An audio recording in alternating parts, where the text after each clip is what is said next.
Okay, so welcome everybody to another SAM seminar. I want to begin today by acknowledging the Gadigal people, the traditional custodians of the land on which I am located today, and pay my respects to their elders past and present. I extend that respect to Aboriginal and Torres Strait Islander peoples here today. So I just want to begin by introducing both of our speakers. They haven't sent me individual named papers as far as I'm aware, so I'll just let you know that they're both going to be talking to us today about the Tivoli and Chinese theatre in wartime Australia, that is between 1937 and 1945.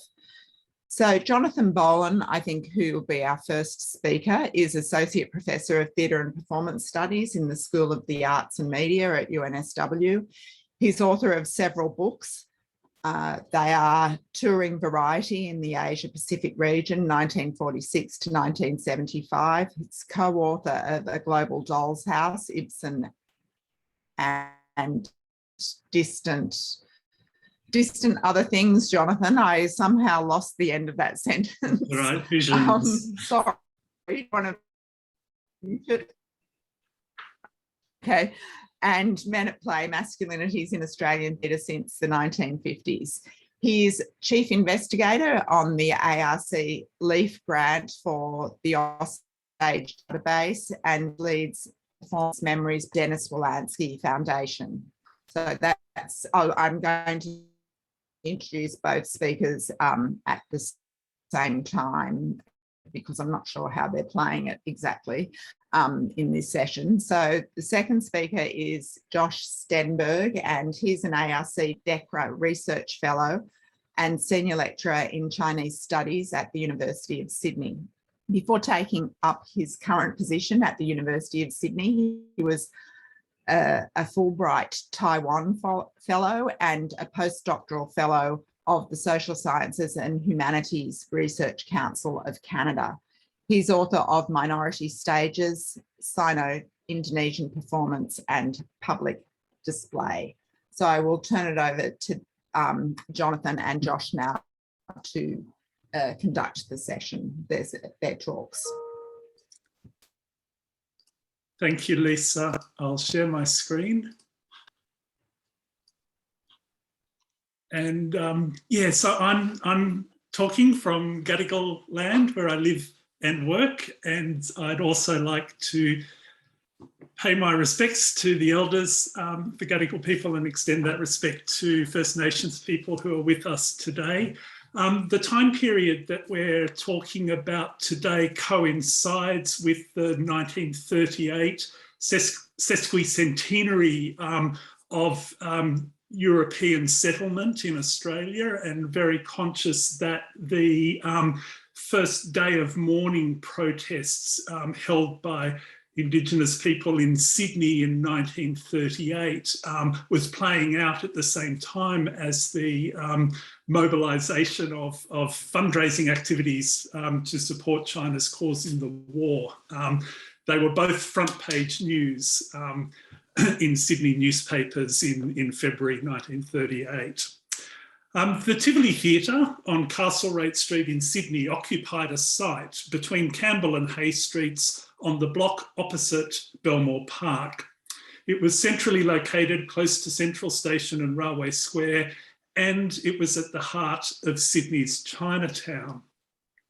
The theatre was part of the Tivoli Circuit of Australia, with a counterpart theatre in Melbourne and a touring network that reached Brisbane, Adelaide, Perth and across to New Zealand. The Tivoli Circuit, as many of you will know, was the pre-eminent producer of variety-revue in mid-20th century Australia, but its significance as a venue for the Chinese community and as a site of wartime mobilisation in support of China's war with Japan has not been recognised. Historians draw attention to the proximity of Chinatown communities to theatre precincts in both Melbourne and Sydney. Sophie Couchman reports on associations in Melbourne between Chinese residents of Little Bourke Street and artists performing at Her Majesty's and the Theatre Royal. Grace Gasson cites evidence of Chinese Australians attending the Tivoli in Melbourne as spectators, and others such as Frank Chin and the Lemoy sisters, who found opportunities to appear as performers in Melbourne's theatres. In Sydney, Evelyn Yin Lo recalls Tivoli stars visiting her father's restaurant on Campbell Street, opposite the side exit of the Tivoli Theatre in Sydney. And thanks to Sophie Loy-Wilson for that particular reference.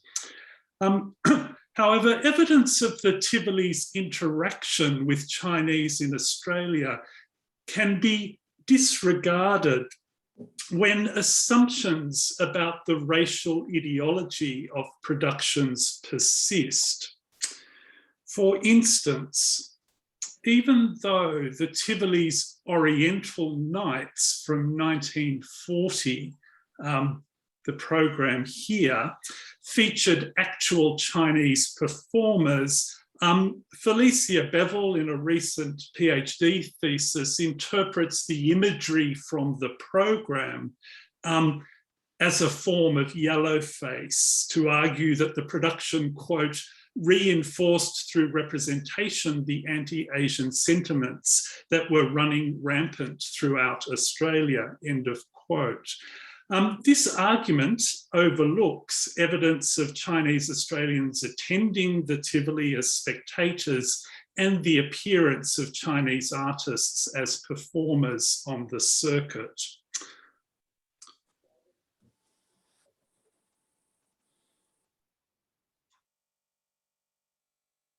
In this seminar, we share preliminary research on Chinese theatre in wartime Australasia between 1937 and 1941.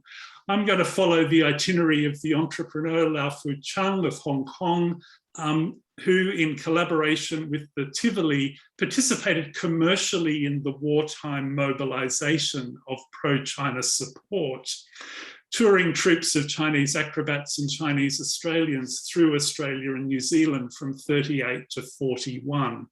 And in tracing the itinerary of these tours, this paper demonstrates that an analysis of Orientalist imagery, like the cover of this program, doesn't adequately address the significance of Lau Fu Chung's troupe for Chinese diplomacy in wartime Australasia. So the Tivoli Circuit became a purveyor of cosmopolitan entertainment by importing international artists for month-long seasons in the capital cities and for extensive regional touring. Veronica Kelly associates the Tivoli's popular cosmopolitan modernism with the post-war management of David N. Martin, who embraced the exotic, the international, and the top class. However, programming for the Tivoli under Frank Neal and Wallace Parnell in the periods between 1934 and 1944 had also been international until the Pacific War imposed constraints upon travel to Australia. Shirley Jennifer Lim describes the Tivoli Circuit as a site, quote, a site for the performance of race and difference in an essay on the 1939 Tivoli tour of Chinese-American film star Anna May Wong. Lim also notes Tivoli appearances by some African-American acts, but she overlooks the many artists of Chinese origin who toured the Tivoli Circuit before and after Anna May Wong. The Tivoli theatres in Australia tapped the international circulation of Chinese American entertainers from San Francisco, Los Angeles, Chicago, and New York, such as singer Lady Sen Mei or the Eastern Brothers acrobats, the dance duo Ming and Toy. The magician Long Tak Sam, originally from China, toured extensively in Australia after success in Europe and America. The Tivoli was also accessible to artists touring directly from China, such as the Kwong Sing Hua troupe, whom we see here in the photograph. These artists arriving in Australia via shipping routes from Hong Kong, Shanghai, via Manila, they represent the southernmost extension of the Nanyang South Sea touring circuits from China, including, which include those troops that reached audiences in Taiwan, Philippines, Java, Sumatra, Malaya, and Thailand, and earlier troops by Chinese opera performers who reached Australia in the mid-19th century. So this list that we're looking at is our preliminary list of Chinese artists touring Australia through the Tivoli Circuit and beyond between 1920 and 1956. It's a long list. There's a lot of research to do. Sorry, skipped a slide there. Just go back. Oh, there we are.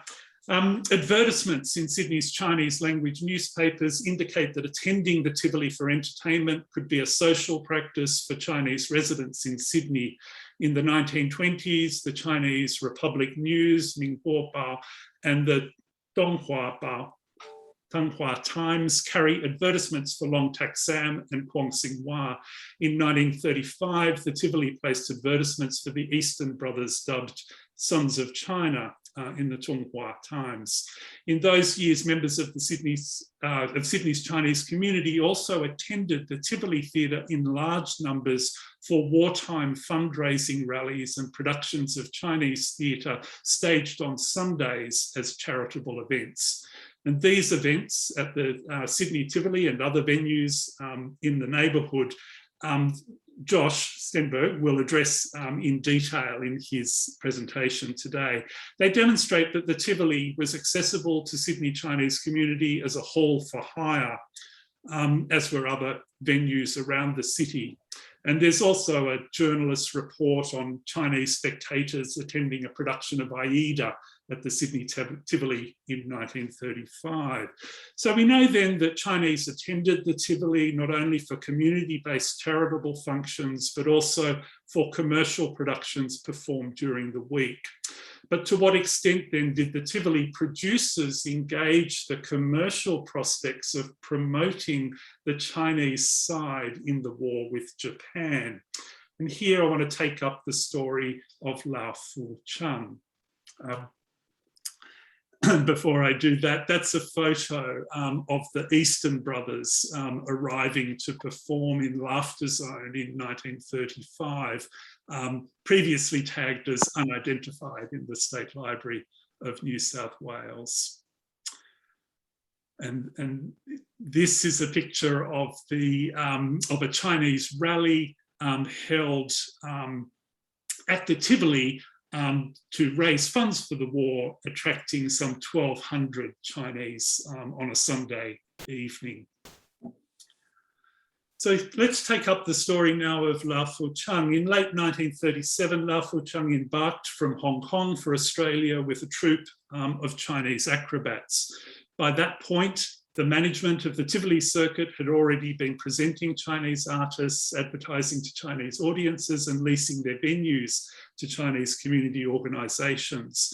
The account that we present today of Lau Fu Chung's itinerary is based on advertising reports and photographs in newspapers.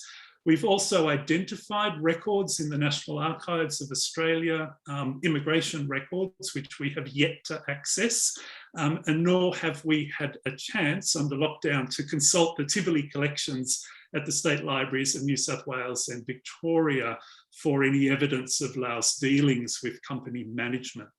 So that's research yet to come. But what we know so far is that Lau's family were well-connected members of the mercantile political class in British colonial Hong Kong.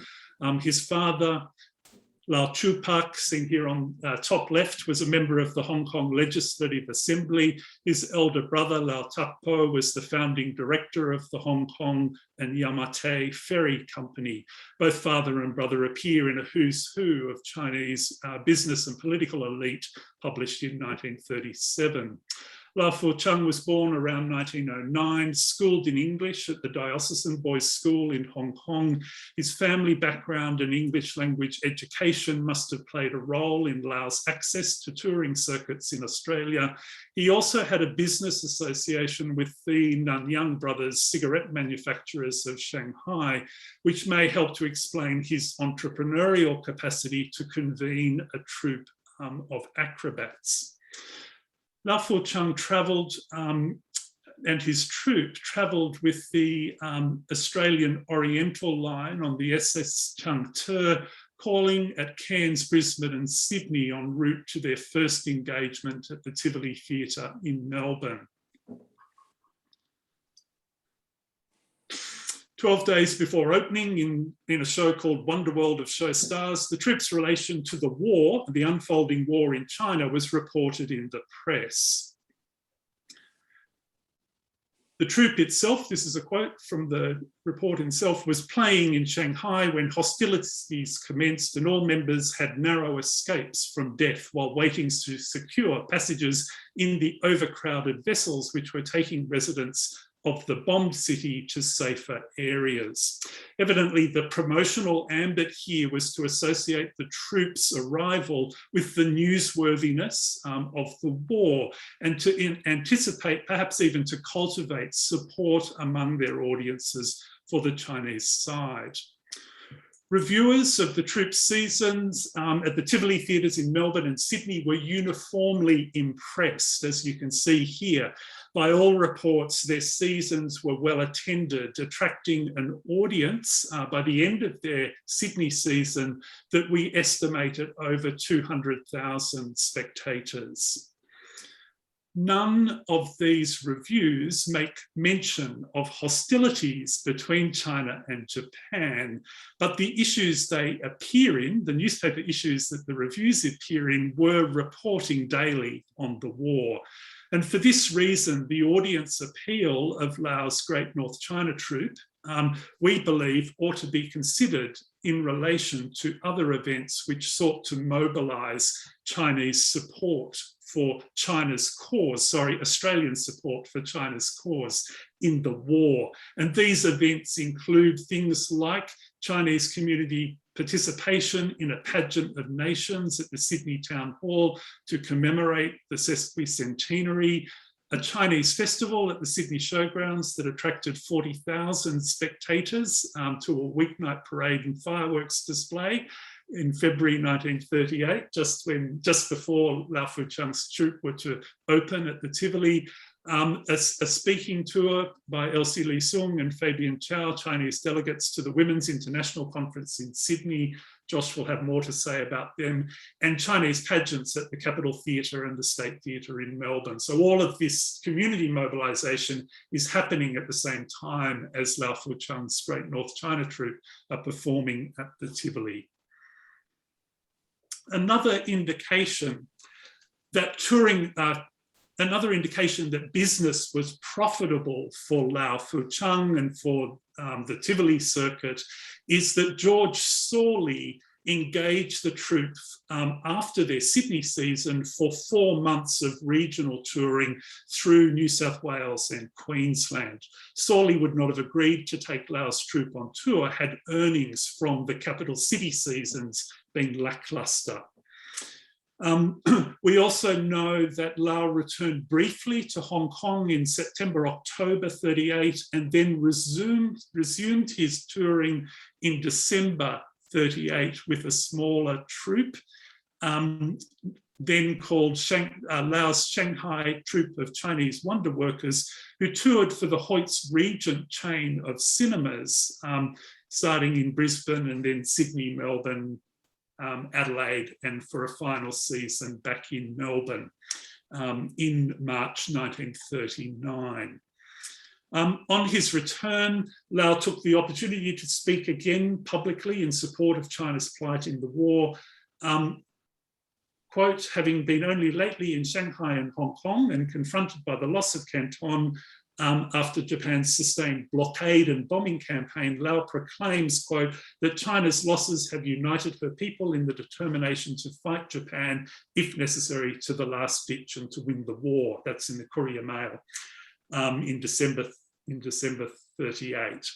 Evidence like this encourages us to consider Lau's touring as an entrepreneurial form of diplomacy through which he sought to promote China's cause in Australia and potentially raise funds to repatriate for the war. Lau was touring at a time in Australia when as historian Derek McDougall observes, there was strong opposition to Japan's role in the war against China, even though the Australian government took a pro-appeasement stance towards Japan as an important trading partner. But evidently Lau's enterprise entailed the wager that a troupe of Chinese acrobats would find widespread recognition, widespread appeal among audiences in Australia. And we also find that Lau's engagement of Chinese Australian artists formed part of his audience appeal. Lau hired 2 Chinese Australian artists for his third stint in the region, his 1939 and 1940 tour of New Zealand and Australia. The 11-year-old Herbert Young, who established his singing act on Sydney radio and who had performed at the reception ball for Anna May Wong, joined Lau Fu-Chung's troupe in Sydney and set off with the company for New Zealand. Young appeared in the first half of the show singing Little Drummer Boy, The Rose of Tralee and Goldmine in the Sky, while the acrobats of the Great North China Troupe made up the second half. Some reports suggest that Young was a compere for the Chinese troupe. His ability to speak English attracted comment, and his fictitious 10th birthday provided an occasion for publicity stunts, inviting all children attending the matinee to meet him afterwards on stage for a slice of cake. That was repeated a number of times in New Zealand. As the tour progressed through New Zealand, Young and other members of Lau's troupe made appearances at social functions. These were not just exercises in public relations, they were also events to raise funds for China's cause in the war, held in conjunction with Chinese residents of New Zealand. In Christchurch, for instance, the troupe joined with the Canterbury Chinese Association to stage a Chinese concert to raise funds for the Chinese war refugees. And a report from Dunedin states that Lau had collected £3,000 in fundraising from Chinese in Auckland, Wellington, Wanganui and Palmerston North. The other Chinese Australian engaged as a local artist in Lau's troupe was Laurie, also known as Louis or Larry Long. Long was a dancer, 8 years older than Herbert Young. He'd learned dancing above his cousin's greengrocer's shop in inner Sydney and had auditioned successfully for Sawley's, becoming the Chinese act in Sawley's lineup for the 1939 tour, so the year after the Great Northern Troupe had toured with Sawley's. Long joined Lau's troupe in Kalgoorlie and Perth, and then toured on to appear with the troupe in Oriental Nights at the Tivoli theatres in Melbourne and Sydney. And Long, who we see here dancing just after that season had ended, dancing at the Dragon Ball at the Trocadero in Sydney. He was described in reviews as a Chinese Fred Astaire, a kind of cosmopolitan counterpart to Young's Chinese Bobby Breen. Herbert Young was named after a then popular Hollywood child star. For both Long and Young, a season at the Tivoli was the big time. They both make that statement, marking a high point at that stage in their careers. Young continued to sing around Sydney, but retired from performing aged 14 when his voice broke. Long joined the Merchant Marine during the war and then made his way to the United States. His first engagement in America was at the Forbidden City, San Francisco's leading Chinese nightclub. He then embarked on a lifelong career in American entertainment that took him from San Francisco to Reno, San Jose, then to New York, where he sang at the Apollo Theatre Harlem, compared at the China Doll nightclub, and played in national touring productions of the Flower Drum Song. So wrapping up my part, we've documented how Lau's enterprise in touring generated publicity that associated his tour with the newsworthiness of the war. appealed to a broad audience that included Chinese residents of Australia and New Zealand, and engaged local Chinese Australian artists to enhance his troupe's audience appeal. In New Zealand, possibly also in Australia, Lau lent members of his troupe to perform for Chinese communities at wartime fundraising events. And we also note that Lau's touring coincides with the founding of the Chinese Youth Dramatic Association, later the Chinese Youth League, whose fundraising productions of Chinese opera and military drama were presented at the Tivoli and other Sydney venues, about which Josh will say more. What's evident so far is that Lau's business dealings with the Tivoli Circuit of Australia, with George Sawley's travelling tent show and the Regent Hoyt's chain of cinemas, harnessed the production capacity of Australasian entertainment in the service of his enterprise from Hong Kong.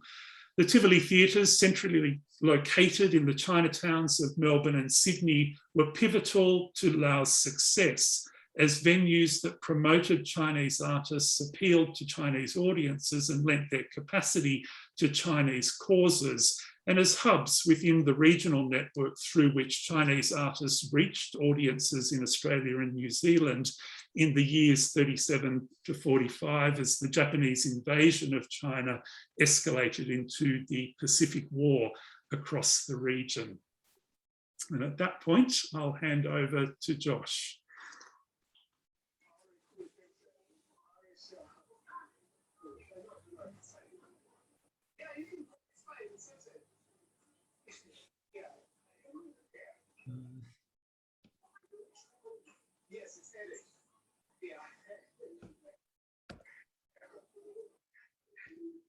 Sorry, my computer is freezing a little.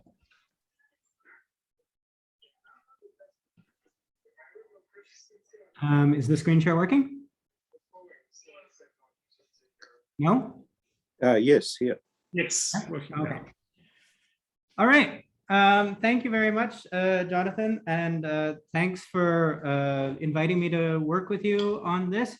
I also ought perhaps to mention that my side of this project is also part of a DP, a discovery project for the ARC about multilingual Australian history. So reconsidering, refashioning, looking again at various aspects of Australian history through non-English sources for the Chinese Youth League Theatre presentation today. It's a mix of Chinese and English sources that I'm drawing on. As with Jonathan, there are various archival sources that we haven't yet been able to access, but that we're hoping, including the archives of the Chinese Youth League itself, will help us pin down certain details. Compared to Jonathan's, I'm looking at a smaller collection of performances. So I'm looking particularly at about 20 performances of the Chinese Youth League in Sydney in the years noted here, where we have information either about the occasion or about the repertoire, the content of the performances, because I think it's interesting to see whether we can draw a connection between what is actually on stage, what the occasions of the performance are, and what the purpose of the organization is. I'll be arguing that there is a strong connection between what the purpose of the association politically and the content of what is on stage. And I think that sometimes gets lost when we think in terms of, say, Cantonese opera or Chinese opera, which gets a bit of a traditional label attached to it, and then people maybe don't look further all the time to see, why is this being performed, who is being performed, what is the purpose. All right, so the Chinese Youth League of Australia is founded on July 1st, 1939. Huang Jiaquan, Fred Wong is the first president. There are various other figures that might be familiar from the Chinese left labor side of political activity in Sydney at that time that are also involved. for instance, Stanley Wei or Billy Zhang also occupy positions in the Chinese Youth League. It is founded in the Shanghai Cafe. So you can see from the City of Sydney archives here, this one photo where Shanghai Cafe is in the background there. And here we have a picture from the Dictionary of Sydney of the interior of the Shanghai Cafe a couple of years after the foundation. It's owned by Charles Ewing, the cafe, who is a Kuomintang, a KMT figure in Sydney, Chinatown. He seems probably to have sold it about 38, but it belongs to his children. But I think there's, it's something that we can maybe follow up on to see whether that's why they're meeting there for the first time, because the Chinese Youth League very much comes out of the left wing of, let's say, the United Front of Chinese political activity supporting the anti-Japanese resistance by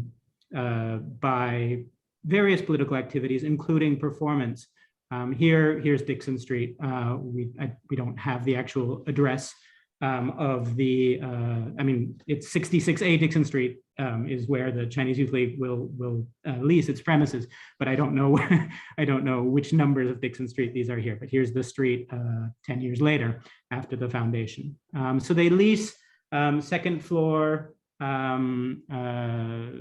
premises on Dixon Street, and they go through a bunch of changes of names, which can be a bit confusing. The names are not always the same in Chinese and English, but I think it is worth looking at because the first name is the Dramatic Association. So it's very clear that the Chinese Youth League's first, purpose is to promote support of China among the local Chinese community through spoken theater. It says Huaju in Chinese. It's then given a simpler name, becomes the Chinese Youth Club. The Chinese Workers Association the next year in Chinese has an explicit reference to May 1st. So it's a workers association. And I think also if we're looking at the political dynamics of Sydney Chinatown in this period, I think we can look at other organizations, for instance, the KMT Women's Association, or the, which is organizing Dragon Balls and such later. I think we can consider them probably of a different class background, there's a class dynamic going on between the sort of explicitly worker associated Chinese Youth League, which is also very male compared to some of the other KMT associations and their social club and dances and balls. Then later we have these other affiliated organizations. Some of you may be familiar with the Chinese Seamen's Union. It's more or less a branch of international, of a transnational Chinese Seamen's Union, which is a important radical organization associated with the 1922 Hong Kong Seamen strike and various other action taken by Chinese seamen against first exploitation of the workers, but that's closely tied eventually by wartime to the anti-Japanese war efforts. I say this because I think I mentioned, these other associations, Chinese Seamen's Union Welfare Association, as well, because there's often a bit of surprise when people realize how much the seamen are associated with, what begins as the Chinese Youth Dramatic Association, and we have quite a lot of evidence of the performers. For many of the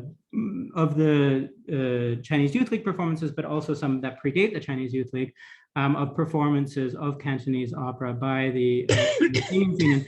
That often generates surprise, as I said, but I think if we look at how theater, especially in a period where workers might not be fully literate, in that period, it's quite common. It's a sort of transnational, international phenomenon to use theater both Xiqu, both Chinese opera and spoken theater, to deliver political messages. And we find that throughout China, but also throughout Southeast Asia, in North America, and particularly also associated with Seaman, looking recently at things like Yokohama Chinatown or Liverpool Chinatown. It's not uncommon, it's not unprecedented to find these theater performances to be associated with Seaman's communities. And so I want, with that idea of the multilingual and the transnational revisiting of the Australian position, I wanted to point out that these Sydney activities have to be integrated into, a larger history of the political activities of the Chinese Seamen's Chinese Seamen's Union on the right, and then on the left, the work existing about the broad variety of performances, activities, often including performances of various kinds, musical, operatic, theatrical, that are part of the global overseas Chinese response to the, to Japanese aggression, then later to the full-fledged war with Japan. And so if we put it in those perspectives, then Sydney's activities, the Chinese Youth League activities, fit into a pattern of global performance used for the, the generation of funds to support soldiers, war orphans, the International Peace Hospital of Norman Bethune, which are then often sort of cited in the newspaper or the association reports regarding performance. All right, courtesy of Jonathan, we have an aerial view of various venues in and around Chinatown, where the Chinese Youth League performed in these years. There are also some downtown, the education department, for instance, there's also performances there, but they're mostly clustered in and around, and you can see that the Tivoli Theatre is among them. A lot of the performances are on the premises of the Chinese Youth League. And I think we can probably conceive of the performances in this period of having, both a larger, part of larger community performances, sometimes with collaboration with non-Chinese organizations, with mixed audiences, and then maybe smaller performances in the actual Chinese Youth League, where it's unlikely that, or where fewer non-Chinese people would be present. Capacity being much smaller, and where the performance is probably, entirely in Chinese without any other elements of performance. I wanted to, list a few of, so we have a lot of performances that are probably just performances because it was, for entertainment and fundraising, but also quite a lot of the performances that are recorded in either the government surveillance documents or in the newspapers are associated with particular days that give us a sense of what's the political calendar of that generates performances. So Revolutionary Martyrs Day is the day, it's still Youth Day in Taiwan. It's a Republic of China Day of Remembrance for the Second Guangzhou Uprising. So the first Republican, an important date in the first Republican Chinese Revolution, then International Workers' Day, May 1st, May Day. The anniversary of the Marco Polo Bridge incident is very important because it's the sort of, for Chinese communities and Chinese historians, it's what officially begins the full-fledged war against Japan. It's the symbol of Japanese aggression, and so throughout the war, we find that the Chinese community, that the Chinese Youth League is scheduling performances for the 7th, right, the July 7th, the anniversary of the Marco Polo Bridge incident, and then of course the National Day of the Republic of China is recognized, is something that is performed throughout this period. After 49, then of course the Chinese Youth League, which is left-leaning and CCP supporting, will switch its celebrations to October 1st, the National Day of the People's Republic of China, and are very prominent in the first in celebrating the proclamation of the People's Republic of China in Sydney in 1949, which is sort of slightly outside of our time range today. So here's one of the Tivoli examples. It's reported in Anglophone newspapers as Love Will Find a Way, Havoc for Magistrate May. This is one of the ones where we have indication that these are definitely Chinese seamen involved in the performance. This one is interesting.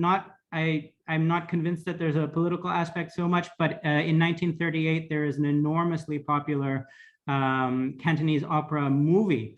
And so it suggests to me that the reason that the seamen are particularly interested in performing this repertoire is because it's what's hot in the Cantonese opera repertoire at that time, and that they're following that trend, that they'll have learned it in Hong Kong probably, and are bringing it to the Sydney Chinatown community as the flavor of the month. But in other of these, so this one from The Sun in 1940, there's various reports of this performance, which is a Diaochan story. So that's a Three Kingdoms story of a patriotic woman being sacrificed for the good of the state. And the Anglophone newspapers are perfectly clear about this message being a patriotic account. So obviously, Three Kingdoms is history, but it's very common throughout 20th century Chinese history to refer to patriotic events from the past, to program them as commentary on particular political events of the day. And so when they are bringing this Diaochan story, this account of patriotism, although it is in Cantonese opera, it's received as being an account to make sacrifices for China, now that it is once again very much in danger.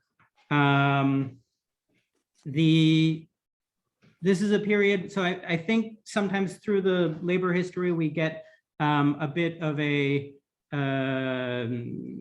skew perhaps of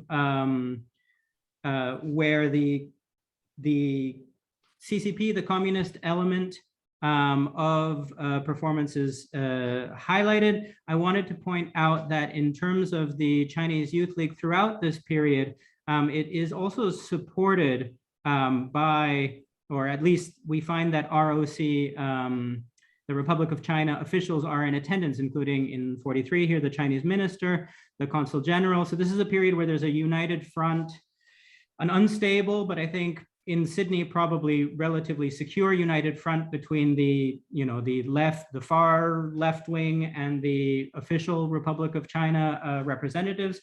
And so I think in this period, right up to 49, probably, we have to consider the activities of the Chinese Youth League in the context of various KMT and, well, anyways, United Front activities to support the anti-Japanese war, and that the appeal here on the left, the Chinese Consul General's appeal, is meant to also broaden, hopefully, to the Australian public in general, is also, in solidarity with other, sometimes the term is Pacific peoples, in order to support the war effort.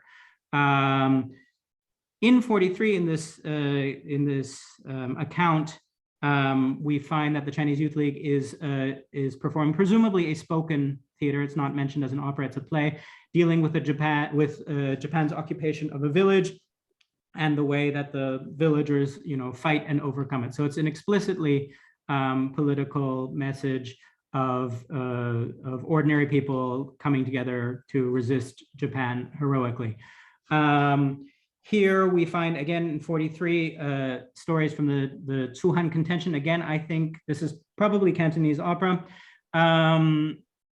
Sometimes it is explicitly mentioned as Cantonese opera. This is for the National Day of the Republic. This is a story. So in general, the Tsuhan contention, that's the one you might best know as the story in which Farewell My Concubine takes place. Again, there are various aspects of the story that can be hailed as great achievements of Chinese great martial achievements in Chinese history, and also sacrifice to the state. This story, particularly of Han Xin asks the way, he asks the way and then kills the woodman who shows him the way and is then himself killed, I think is probably a message about how traitors can be, will be punished, how treachery will be punished is often how this story is taken. And then we see again, explicitly political spoken theater. So this is about the Marco Polo Bridge. Here's somebody playing, a figure, Colonel Ji Xingwen, from the 1937 events of the Marco Polo Bridge. So here's another one, another picture from the same production in 1943. So we're clear, this is from Dixon Street. So this is on Chinese Youth League premises. And we're seeing sort of straightforward, patriotic, political spoken theater. Again, the kind that we find counterparts to throughout the overseas Chinese communities. I put this one in here because I haven't yet been to the Chinese Youth League archives. I'm not sure whether they perhaps have kept this newspaper or the other newspaper, New Life, that is associated with the CYL in this time. But if anybody does know where these are kept, because we have very little newsprint from the Chinese communities, although there were newspapers from this period. So I thought if anybody knows where these are held, then let us know. My hope for the moment is that the Chinese Youth League archives may have them. Here we see that the theater performances are, so you're getting, I think probably we can think of these as skits. Sometimes we have several plays that are performed at the same sitting, and I think probably there are various political messages. Often we find for the propaganda plays of the wartime that they are, simple and direct and short because they're intended to deliver a particular message, and then they might include other musical items. I know I'm sort of conscious of the time, so I just thought I would give a quick quote from a key figure of the Chinese Youth League and pretty much of all the left-wing Chinese associations of this period and thereafter, Arthur Lok Chang, Zheng Jiale, where he directly associates the performance of these shows during the war with the desire to do something for China, with the desire to support the Chinese war effort. And particularly, he names these various communist or People's Liberation Army detachments. On the left, also from the same newspaper, from the Shibao, we see the shoes of Britain, the United States, the Soviet Union, and on the far right, China, about to crush Japan. So at the very end of the war, we're reaching 45. May 1st, Labor Day, we find that the Chinese Youth League is organizing as part of the broader May 1st performance. It's interesting, their own newspaper reports that there's sort of a mixed reception in Chinatown, because for some of the Chinatown community, you can see the quote here, "It is sad that the communists should have such power." It's sort of a disturbing that the Labor Day procession should be so prominent, and that the Chinese Youth League should be a part of it. And so there is, an account in the newspaper criticizing these responses. And then finally, right at the end of the war, so this is July 1945, we find the Chinese Youth League as sort of taking the lead in an organization of an anti-Japanese pageant of all Pacific peoples in Sydney. So it's sponsored by the Madam Sun Yat-sen Appeal Company. We can see here on the left that there is a skit, a dramatic performance of some kind about Chinese villagers being tortured by the Japanese. And we can see from the newspaper, account, a monster rally, Sydney Town Hall of the same event, or announcement of the same event. We can see Hawaiian dance, Indonesian steel guitar, Maori song and dance with war cry, Chinese instrumentalists. So there's a sort of broad coalition of groups involved. The speakers involved are ALP politicians from Commonwealth and state level, as well as an ALP broadcaster on radio. And just to close the loop, we have the Chinese star from America now appearing at the Tivoli, Miss Dolores. So you can see, you know, an evidence of this atmosphere, of this milieu, going from these pretty explicitly far left side of this united front to the entrepreneurial culture, you know, diplomatic side that Jonathan was talking about, at least for the duration of the war.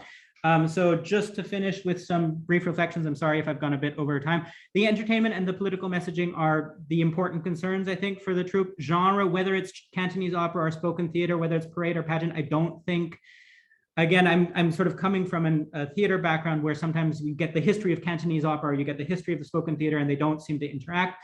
But I think if we look at these genre, you know, producing a particular genre is not first and foremost in their minds. It's what will attract people, what will cause people to donate, and what will get the message through.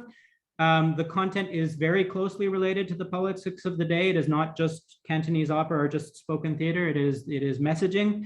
It's part of a global pattern, and it's part of a united front that will last and will sort of slowly come apart in the late 40s. And post 49, obviously, there's a split in Chinatown organizations between the pro-Taipei organizations and the pro-Beijing organizations.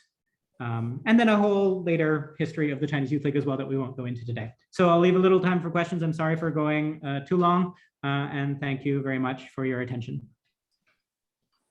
Thank you very much, Josh and Jonathan. Okay, so I will turn off the recording and I will open the floor to questions.